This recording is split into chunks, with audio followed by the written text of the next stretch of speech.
ನಮಸ್ಕಾರ.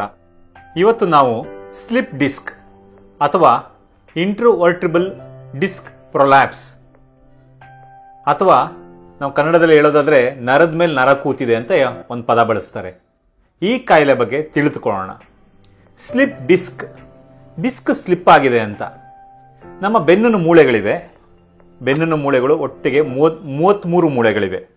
ಈ 33 ಮೂಳೆಗಳ ಮಧ್ಯದಲ್ಲಿ, ಎರಡು ಮೂಳೆಯ ಮಧ್ಯದಲ್ಲಿ ಒಂದು ಕುಶನ್ ರೀತಿಯಾದಂತಹ ಜೆಲ್ಲಿ ಸಬ್ಸ್ಟೆನ್ಸ್ ಇರೋಂತಹ ಡಿಸ್ಕ್ ಶೇಪಲ್ಲಿರೋಂತಹ ವಸ್ತು ಇದೆ. ಇದನ್ನೇ ನಾವು ಡಿಸ್ಕ್ ಅಂತ ಕರಿತೀವಿ.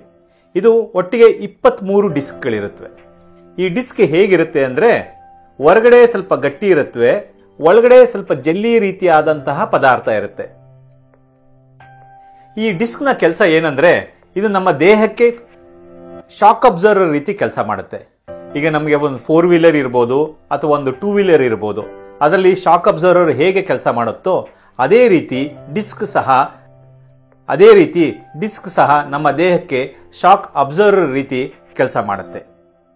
ಯಾರು ಹೆಚ್ಚಿಗೆ ಮುಂದೆ ಬಗ್ಗೆ ಕೆಲಸ ಮಾಡೋಂಥದ್ದು, ವೈಬ್ರೇಟರಿ ಮಿಷಿನ್ ಜೊತೆ ಕೆಲಸ ಮಾಡೋಂಥದ್ದು, ದೇಹದ ತೂಕ ಹೆಚ್ಚಾಗಿರೋಂಥದ್ದು, ಸ್ಮೋಕರ್ಸ್ ಅಲ್ಲಿ, ಇಂಥವರಲ್ಲಿ ಏನಾಗುತ್ತೆ ಅಂದರೆ, ಬೆನ್ನಿನ ಸ್ನಾಯುಗಳು ಅಂದರೆ ಮಾಂಸ ಮೊದಲು ವೀಕ್ ಆಗಿ, ನಂತರ ಮೂಳೆ ವೀಕ್ ಆಗಿ, ನಂತರ ಡಿಸ್ಕ್ ಸಹ ವೀಕ್ ಆಗುತ್ತೆ.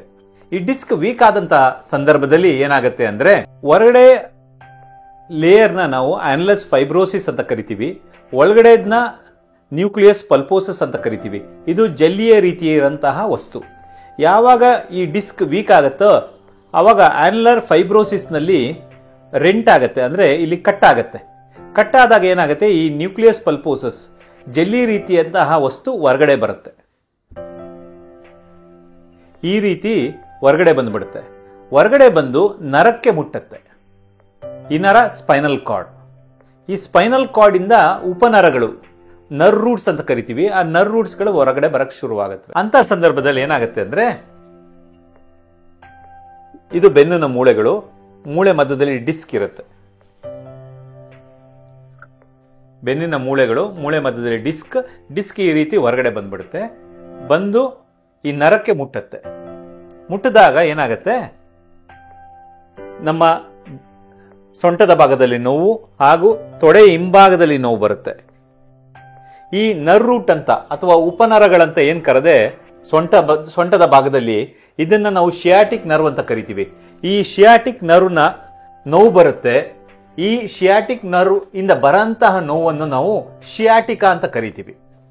ಇದೇ ಅದು ಶಿಯಾಟಿಕಾ. ಸೊಂಟದ ನೋವು ಜೊತೆಗೆ ನಮ್ಮ ತೊಡೆಯ ಭಾಗದ ಹಿಂಭಾಗದಲ್ಲಿ ಮತ್ತು ಕಾಲಿನ ಹಿಂಭಾಗದಲ್ಲಿ ಈ ನೋವು ಬರುತ್ತೆ. ಈ ನೋವು ಹೇಗಿರುತ್ತೆ ಅಂದ್ರೆ, ಉರಿ ಇರುತ್ತೆ, ಚುಚ್ಚಿದಂಗ ಆಗತ್ತೆ, ಸ್ಪರ್ಶ ಕಡಿಮೆ ಇರುತ್ತೆ, ಜೋಮ್ ಹಿಡ್ದಿರೋ ರೀತಿ ಆದ ಒಂದು ಸೆನ್ಸೇಷನ್ ನ ಕೊಡುತ್ತೆ. ಈ ರೀತಿಯಾಗಿ ಈ ನೋವನ್ನ ನಾವು ವಿವರಣೆ ಕೊಡಬಹುದು. ಇದ್ರ ಜೊತೆಗೆ ಏನಾಗುತ್ತೆ ಅಂದ್ರೆ, ನಮ್ಮ ಕಾಲಿನ ಮಾಂಸಗಳು ಹಾಗೂ ಬೆರಳುಗಳ ಮಾಂಸಗಳು ಶಕ್ತಿ ಕಡಿಮೆ ಆಗುತ್ತೆ. ಅಡ್ವಾನ್ಸ್ ಸ್ಟೇಜ್ ಅಲ್ಲಿ ಹೋಗ್ತಾ ಏನಾಗುತ್ತೆ, ಮಲ ಮತ್ತು ಮೂತ್ರಕ್ಕೂ ಶಕ್ತಿ ಕಡಿಮೆ ಆಗಿ ಮಲ ಮತ್ತು ಮೂತ್ರವನ್ನು ವಿಸರ್ಜನೆ ಮಾಡಲಿಕ್ಕೂ ಸಹ ಕಷ್ಟ ಆಗುತ್ತೆ.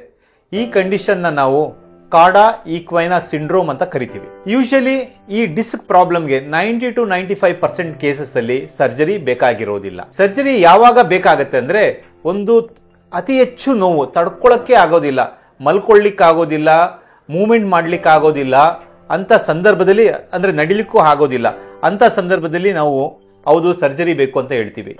ಇನ್ನೊಂದು, ನಮ್ಮ ಕಾಲಿನ ಮಾಂಸಗಳಲ್ಲಿ ಶಕ್ತಿ ಕಡಿಮೆ ಆಗಂತದ್ದು, ಅಂದ್ರೆ ನಡಿಲಿಕ್ಕೆ ಕಷ್ಟ ಆಗತ್ತೆ. ಕೆಲವು ಸಲ ಏನಾಗುತ್ತೆ, ಬೆರಳುಗಳ ಮಾಂಸಗಳಲ್ಲಿ ಶಕ್ತಿ ಕಡಿಮೆ ಆಗತ್ತೆ. ಕಡಿಮೆ ಆಗಿ ಅದು ಫುಟ್ ಡ್ರಾಪ್ ಸಹ ಹೋಗ್ಬೋದು. ಅಂದ್ರೆ ಕಾಲು ಸ್ವಲ್ಪ ಮೇಲ್ಗಡೆ ಎತ್ತಲಿಕ್ಕೆ ಆಗಲ್ಲ, ಫುಟ್ ಡ್ರಾಪ್ ಆಗಿರುತ್ತೆ. ಇದನ್ನ ನಾವು ಫುಟ್ ಡ್ರಾಪ್ ಅಂತ ಕರಿತೀವಿ. ಇಂತಹ ಸಂದರ್ಭದಲ್ಲೂ ನಾವು ಅವರಿಗೆ ಸರ್ಜರಿ ಬೇಕು ಅಂತ ಹೇಳ್ತೀವಿ. ಮತ್ತೊಂದು ಕಂಡೀಷನ್ ಕಾಡಾ ಈಕ್ವೈನಾ ಸಿಂಡ್ರೋಮ್ ಅಂತ ಕರಿತೀವಿ. ಕಾಡಾ ಈಕ್ವೈನಾ ಸಿಂಡ್ರೋಮ್ ಅಂದ್ರೆ, ಈ ಸ್ಲಿಪ್ ಡಿಸ್ಕ್ ಇಂದ ಏನಾಗುತ್ತೆ, ನಮ್ಮ ಸ್ಪೈನಲ್ ಕಾರ್ಡಿನ ಬಹು ಮುಖ್ಯವಾದಂತಹ ಅಂಶ ಯಾವ ಅಂಶ ಅಂದ್ರೆ, ಅದರಲ್ಲಿ ನಮಗೆ ರೀಸಸ್ಗೆ ಹೋಗಂಥದ್ದು, ಮೋಷನ್ ಪಾಸ್ ಮಾಡೋಂಥದ್ದು, ಮಲ ಮತ್ತು ಮೂತ್ರ ವಿಸರ್ಜನೆ ಮಾಡುವಂತಹ ನರದ ಮೇಲೆ ಒತ್ತಡ ಜಾಸ್ತಿಯಾಗಿ ಬೀಳುತ್ತೆ. ಇಂತಹ ಸಂದರ್ಭದಲ್ಲಿ ಆ ಒತ್ತಡ ಬೀಳ್ತಾ ಇದ್ದ ಅಂದಾಗ ನಾವು ಆಗ ಸರ್ಜರಿ ಬೇಕಾಗತ್ತೆ, ಒಂದು ಶಸ್ತ್ರಚಿಕಿತ್ಸೆ ಬೇಕಾಗತ್ತೆ ಅಂತ ನಾವು ಹೇಳ್ತೀವಿ. ಈ ಸ್ಲಿಪ್ ಡಿಸ್ಕ್ಗೆ ಟ್ರೀಟ್ಮೆಂಟ್ ಏನು ಅಂದರೆ, ಮೊದಲೇದಾಗಿ ವಿಶ್ರಾಂತಿ, ಮಾತ್ರೆಗಳು, ಇಂಜೆಕ್ಷನ್ಸ್ಗಳನ್ನ ಕೊಡ್ತೀವಿ. ನಂತರ ಬೇಕಾದರೆ ಫಿಸಿಯೋಥೆರಪಿ ಸಹ ಹೇಳ್ತೀವಿ. ಇದು ಸ್ಟೇಜ್ 1 ಹೇಳ್ತೀವಿ. ಸ್ಟೇಜ್ 2 ಬರ್ತಾ ಇದ್ದಂಗೆ ಈ ಟ್ರೀಟ್ಮೆಂಟ್ಗೂ ಅವರು ಸ್ಪಂದಿಸ್ತಾ ಇಲ್ಲ ಅಂದಾಗ ಸ್ಟೇಜ್ 2ಗೆ ಹೋಗ್ತೀವಿ. ಸ್ಟೇಜ್ 2ನಲ್ಲಿ ಇಂಜೆಕ್ಷನ್ ಟೆಕ್ನಿಕ್ಸ್ ಅಂತ ಕರಿತೀವಿ, ಅಥವಾ ಇದನ್ನ ನಾವು ನರ್ ರೂಟ್ ಬ್ಲಾಕ್ಸ್ ಅಂತ ಕರಿತೀವಿ. ನರಕ್ಕೇನೆ, ಈಗ ಶಿಯಾಟಿಕ್ ನರ ತೊಂದರೆ ಕೊಡ್ತಾ ಇದೆ ಅಂದ್ರೆ ಆ ಶಿಯಾಟಿಕ್ ನರದ ಯಾವ ನರ್ ರೂಟ್, ಅದಕ್ಕೆ numbers ಕೊಟ್ಕೊಂಡಿರ್ತೀವಿ, L1, L2, L3, L4, L5, S1 ಅಂತ. ಯಾವ ನರ್ ರೂಟ್ಗೆ ತೊಂದರೆ ಆಗ್ತಾ ಇದೆಯೋ ಆ ನರ್ ರೂಟ್ಗೆನೆ ಡೈರೆಕ್ಟ್ ಆಗಿ ನಮ್ಮ ಫ್ಲೂರೋಸ್ಕೋಪಿ ಅಂತ ಕರಿತೀವಿ, ಆ ಫ್ಲೂರೋಸ್ಕೋಪಿ ಅಂಡರ್ ಆ ನರಕ್ಕೆನೆ ಇಂಜೆಕ್ಷನ್ ಕೊಡ್ತೀವಿ. ಅದು ಒಂದು ಟೆಕ್ನಿಕ್.